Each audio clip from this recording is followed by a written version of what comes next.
Hello and welcome, friends. I have for you today the famous play Macbeth. The full title of this play is The Tragedy of Macbeth, written by one and only one, William Shakespeare. The play is thought to have been first performed in 1606.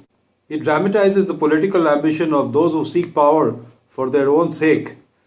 Of all the plays that Shakespeare wrote during the reign of James I, who was the patron of Shakespeare's acting company, Macbeth most clearly reflects the playwright's, or you could say the writer's, relationship with his sovereign.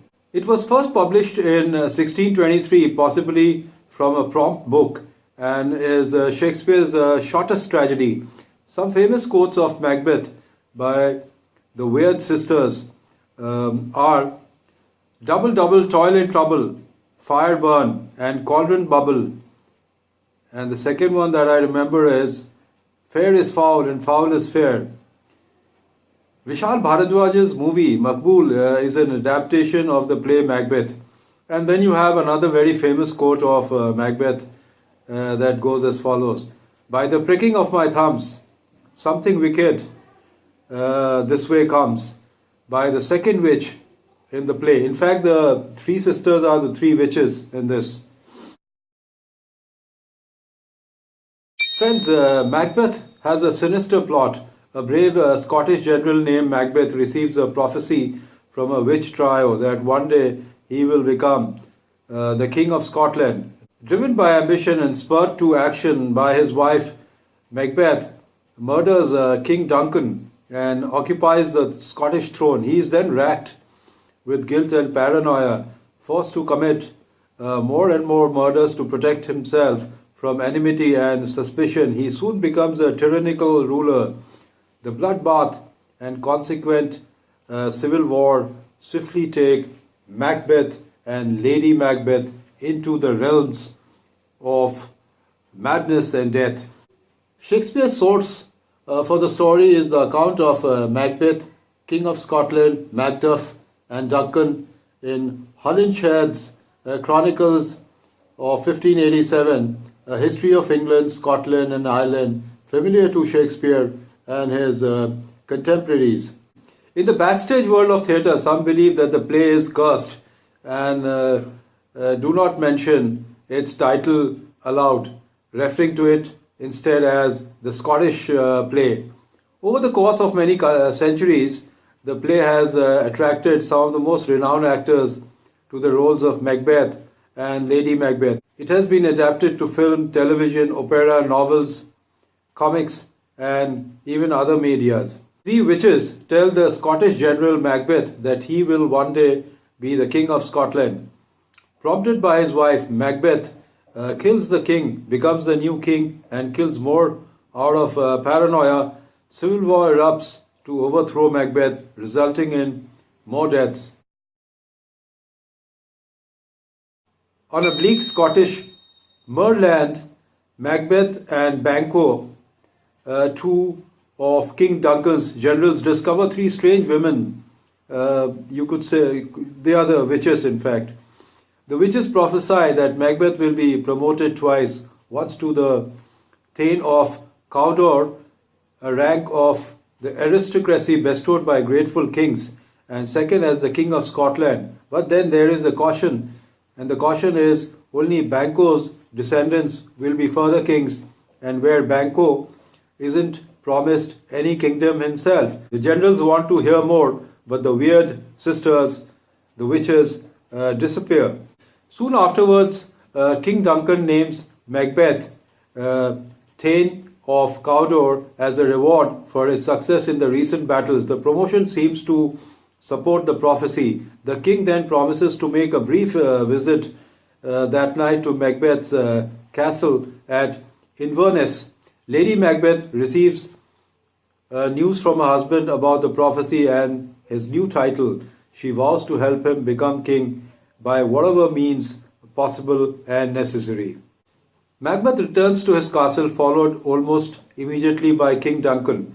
The Macbeths plot together to kill Duncan and wait until everyone is asleep. At the appointed time, Lady Macbeth gives the guards drugged wine so that Macbeth can enter and kill the king. But he regrets the act almost immediately. But his wife reassures him. She leaves the bloody daggers by the side of the dead king just before Macduff, a nobleman, arrives. When Macduff discovers the murder, Macbeth kills the drunken guards in a show of rage and retribution. Duncan's son Malcolm and Donalbain flee, fearing for their own lives, but they are nevertheless blamed for the murder. Macbeth becomes the king of Scotland but is plagued by feelings of insecurity. He remembers the prophecy that Banquo's descendants will inherit the throne and arranges for Banquo and his son Fleance to be killed. In the darkness, Banquo is murdered, but his son escapes the assassins. At his state banquet that night, Macbeth sees the ghost of Banquo and worries the courtiers with his mad response. Lady Macbeth dismisses the court and unsuccessfully tries to calm her husband. The witches still prophesy that the Scottish succession will come to Banquo's son only. Macbeth embarks on a reign of terror, slaughtering many, including Macduff's family. Macduff goes to see Malcolm, one of Duncan's sons, who had fled at the court of the English king. Malcolm is young and unsure of himself, but Macduff, pained with grief, persuades him to lead an army against Macbeth. Macbeth looks on for the witches, who say that he will be safe until the local wood by the name of Burnham marches into the battle against him. Finally, the wood of Burnham from Perthshire, Scotland, comes to Dunsinane, Macbeth's castle. Macbeth feels safe in his remote castle at Dunsinane until he is told that now Burnham wood is moving towards him. Malcolm's army is carrying branches from the forest as camouflage for the assault on Macbeth's stronghold. Meanwhile, an overwrought and conscience-ridden Lady Macbeth walks in her sleep and tells her secrets to her doctor. She then commits suicide. As the final battle commences, Macbeth hears the Lady Macbeth's suicide and mourns.